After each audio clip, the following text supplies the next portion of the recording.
Welcome back to the Stat Connect. Once again, we're powered by the Crimson Collective, and we're grateful for that. So good to be back. So good that we get to talk about another Utah win, even though some people Did predicted otherwise. did Utah win that game? I don't know. I watched that whole thing and I kept waiting for Utah to win that game, and I'm not sure it ever it ever actually happened. I've been, I've been off in terms of margins. By I have to go do my numbers, but I think by about 7.5, 8 points. But I feel really good about where my predictions have been overall, just because Utah has been benefiting so much from a lot of lucky plays. I mean, la- last week there was the obviously first play from scrimmage is a pick six. That's going to set you up pretty well. But let's also not forget that late UCLA drive where they got a second chance at life on a pretty lousy penalty call, and then fumbled it away. Utah got the ball back. Fumbles are a notoriously random part of football. You could improve your odds of stripping somebody, but you can't improve your odds of picking up those fumbles. They're 50-50 Yeah. propositions every single time.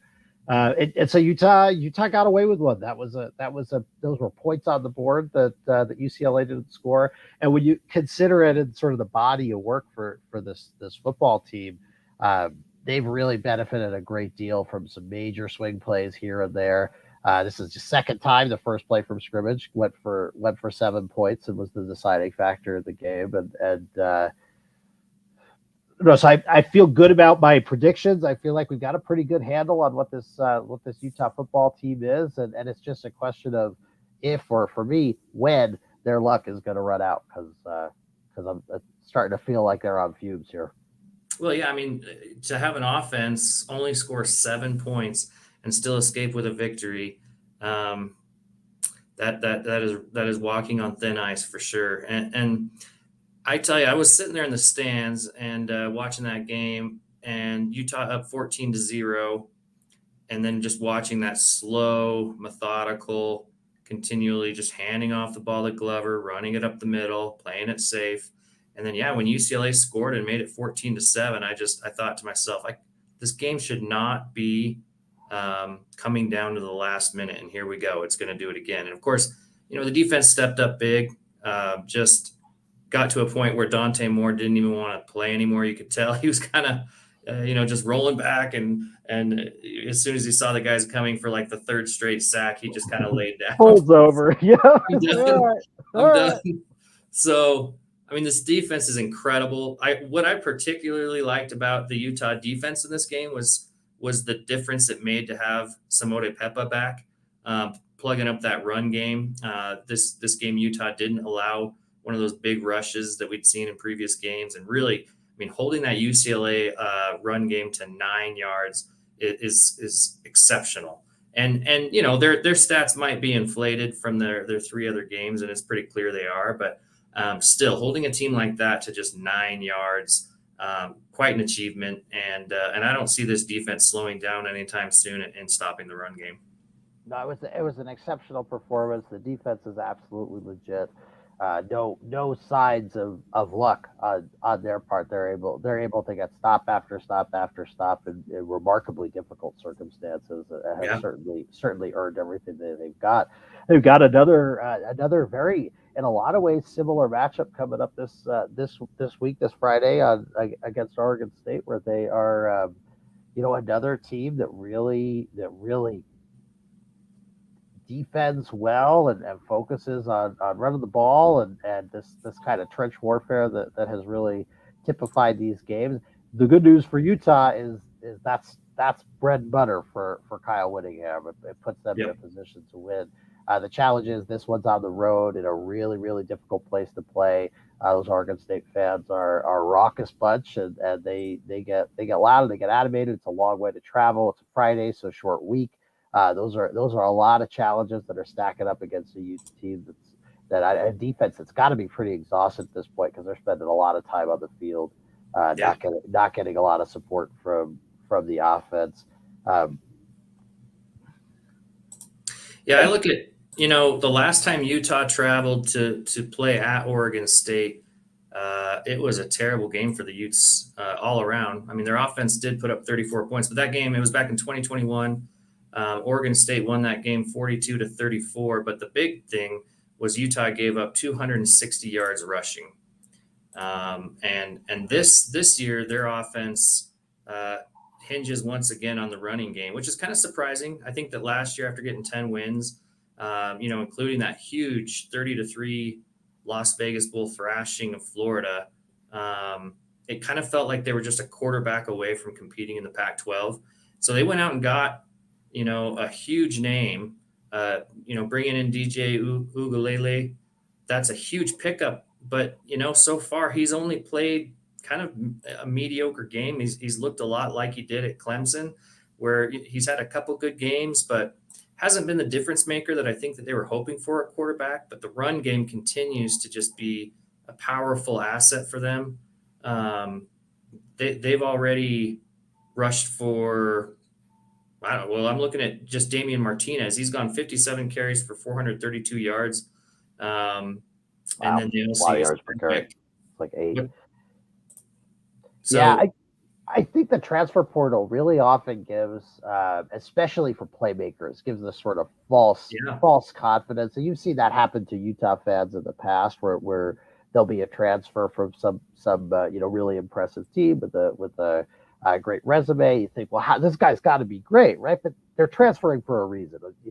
You got to think about the data points that you have, and when a player transfers, what are the data points that you have? And sometimes the only data points you have is they were not successful at their last school. So whatever the next best guy is, they were worse than that. So you're not going to get, the next big thing here with a transfer player almost any time.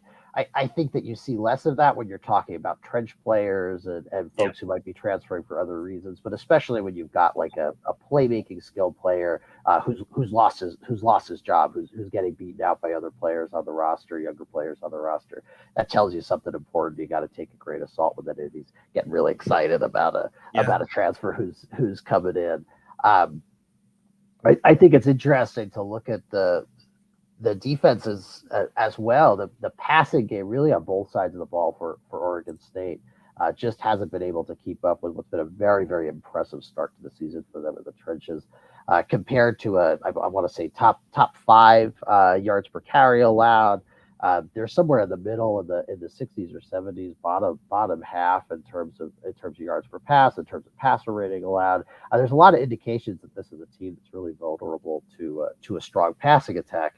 Of course, the problem is the Utes are bringing in a team where they're throwing less than 20 passes a game, and that those passes are not daring or dynamic or attempting to do anything other than move the sticks.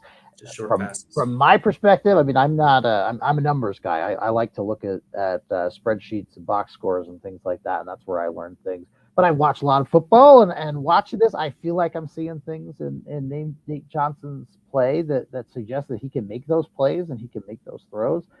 So I don't want to sort of lay everything at his feet, but the passing game has just been very, very, very pedestrian. And from a film review standpoint, his QBR in the last game was 35, which means much below average. And the way that those scores are built, those QBRs are built, is somebody's watching the all-22. They're looking at and seeing what open men are out there, and they're sort of thinking to themselves, how many points were on the board, how many yards were available for this quarterback to get, and would an average quarterback have made this play? And 35 means no. Means an average quarterback would have done a lot better than Nate Johnson performed against UCLA. That he left yards, that he left points on the field, even given the plays that he was called. Although, query to what extent we've got kind of a Norm Chow situation going on here, where he's just under strict orders not to throw it past the sticks, and if he wants to keep playing. I don't know the guy. I haven't talked with the coaches about it, but I certainly see signs of a very, very conservative approach to play calling and some real, at least training wheels, if not handcuffs, on Utah's quarterback. And for me, that's the decision. That's the decision of the game. When I ran through my numbers here, when I was looking at everything, what I found was an Oregon State team who was about 3 points better than the Utes have been so far this season. Really, really even teams, but it's at Oregon State, and that's worth a field goal. That's a big deal. And so the numbers coming into it this year really look like an Oregon State win. But of course, there's this huge question mark, and the question mark is Cam Rising gonna be the starting quarterback in this football game? I have Cam Rising as being worth 4.5 points for the Utes. He may even be worth more than that, given that Nate Johnson's performing below a replacement level. But that's the difference between winning and losing this game. If Cam Rising is there, you can take that graph and you shift it over 4 points to the right, and you're looking at a game that the Utah is going to win more often than not. And that's just Cam, not thinking about Keithy, not thinking about any of these other players. Although it's really worth noting that Utah's running back stable is really, really thin at this point too. So there's a lot of dings and dents on this football team, and they could really use their star quarterback back now more than ever. Well, even the receivers too. Micah Pittman was still out, and yeah, they're just so thin at every position on offense. It's incredible, honestly, that they've even been able to put up the points they have. But I don't. I look at a couple things. The Nate Johnson situation. I really wonder how much he could have passed for against UCLA if the game script kind of called for that. When Utah was up by 14 points, I know the fans didn't like to see it, but it's kind of like we're up 14, our defense is dominating, so let's just put the ball in Glover's hands and not risk allowing UCLA to get a big play, either by getting a fumble, which Nate Johnson had fumbled 3 times. He's got to figure out a way to hold on to that ball, especially that snap that he had trouble with that he dropped in the end zone. That could have been a huge swing of the game. So really, really important. He was able to scoop that up and get back to the 1 yard line. So they got to figure that out, because I think against Oregon State, they're facing a tougher rush defense. They're going to have to throw the ball, because that pass defense, I think I was looking it up. I think they're number 103 in passing yards allowed. So just like you were saying, that is their weakness, and they've got to attack it. I don't think they'll be able to just run the clock down. Now, I do think the rush defense will be able to do just what they did against UCLA. I do think that even though Oregon State's had a great running game this year, I think Utah's going to shut them down, but you never really know when it's on the road. So I look at this game because of Utah's defense. Even if Nate Johnson's playing, I still think Utah pulls this one out. I think they're going to let him pass it a little bit more. Eternal font of optimism. I appreciate it.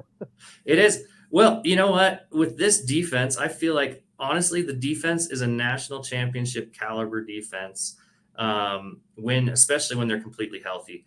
And if the offense can even remotely get close to that level, this is a team that's going to be really hard to beat, because it's so hard to put up points against this Utah defense. They've only allowed 38 points the entire season. I mean, how many teams allowed more than that just last week? So I just think with Oregon State, their bread and butter is running the ball. They're not going to be able to run the ball. So they're going to be dependent on the pass. And same thing with Utah. So you would think that the transfer quarterback, with the big, ratings, and he was the number one QB recruit back in 2020, you would think that he should be able to do better than Nate Johnson. But Utah's secondary is so much stronger than Oregon State's that I look at this again as this is going to be an ugly game. It's going to be a lot like that UCLA game. First safety wins. Yeah. I mean, and honestly, I wouldn't be surprised if the Utah defense finds a way to score again too. I mean, if they keep getting the pressure on the quarterback, another pick six could definitely happen. So yeah, I'm thinking 21-17 Utah. Still pulling it out. Another low scoring game. Definitely choose the under on this. I think the over under was 45 right now. So with your graph, are you you're going to stick with that and stick with the numbers, stick with the stats? Yeah, I'm really torn. I mean, I think if I were going with my gut, I'd probably pick the Utes to win by a point or two. But looking at those numbers, I kind of want to stick with them. So I do think I'm going to pick Oregon State. I mean, you're absolutely right about this passing game with a big name with DJ. But great example, UC Davis. He went 8 of 13 for 107 yards. I mean, barely does. They got 55 points in that game, but they didn't do it through a magnificent passing performance. And they've never faced a passing defense like Utah's bringing up. Um, just points at an extreme premium. And I think the thing to really center fans on is the notion that even for a great defense, even for the very best defense in the country, you cannot reasonably expect performances every single week in and week out, like they got against UCLA. They are going to give up yards. They are going to give up points. Somebody's going to blow a coverage. Somebody's going to miss an assignment, and somebody's going to break loose and get a 30-yard touchdown run or catch that screen pass and get outside because somebody's cleat falls off. And those kinds of things happen, especially in the college game. It's really chaotic. So if Utah continues having to perform like this defensively, continues to have to give up 9 yards rushing and 7 points on offense, they're going to start losing games. They're going to start dropping games in a hurry. And I'm going to go with what the numbers say here, and I am going to pick. I'm going to pick Oregon State to win this one at home by the same score you picked, 20-17. But I think the Beavers are the one who takes it. Unless Cam Rising shows up, and then that 17 points, that field goal, maybe that field goal is a touchdown, and Utah wins 21-20. But with the team that's on the field, what I'm expecting, I'm doing 2017 Beavers this week, and Utah fans hoping to see something different from the offense. I too hope that Utah fans will get their dreams come true here. Well, I got a fun stat for you. I like to talk about how Utah hasn't lost at home. When you throw out the 2020 season, they haven't lost at home since, I can't remember, I think sometime in 2018, 2017. Oh, wow, yeah. I think 26 straight home wins. But Oregon State, since 2021, has only lost one game at home, and that was to USC 17-14 last year. So against USC's high-powered offense, they were able to keep them down to 17 points, almost pulled that one off. So like you said, it is very, very hard to win at Oregon State. It's a tough stadium to play in. They have very loud fans. I think the seating is only about 35,000, but they get loud. And the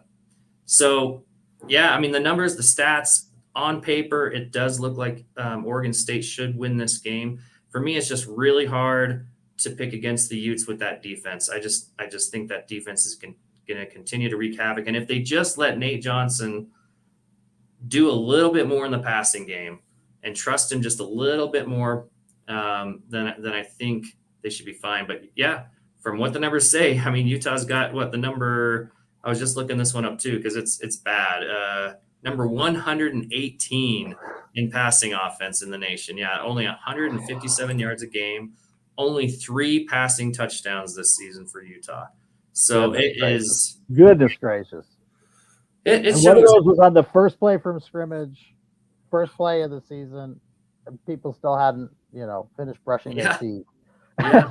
that's a huge part of their offensive output.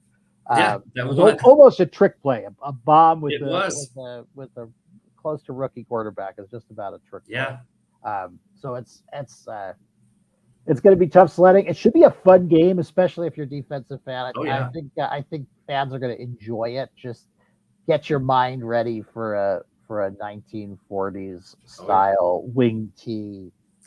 3 yards in a cloud of dust. A lot of broken collarbones. Yeah.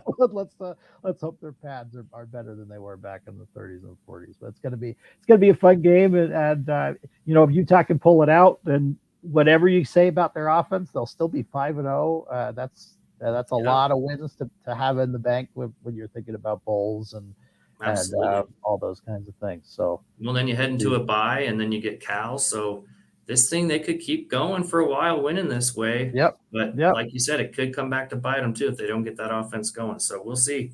Well, we will see on Friday night. Always good chatting with you, Matt, and see everybody next week as well. Yep. See ya.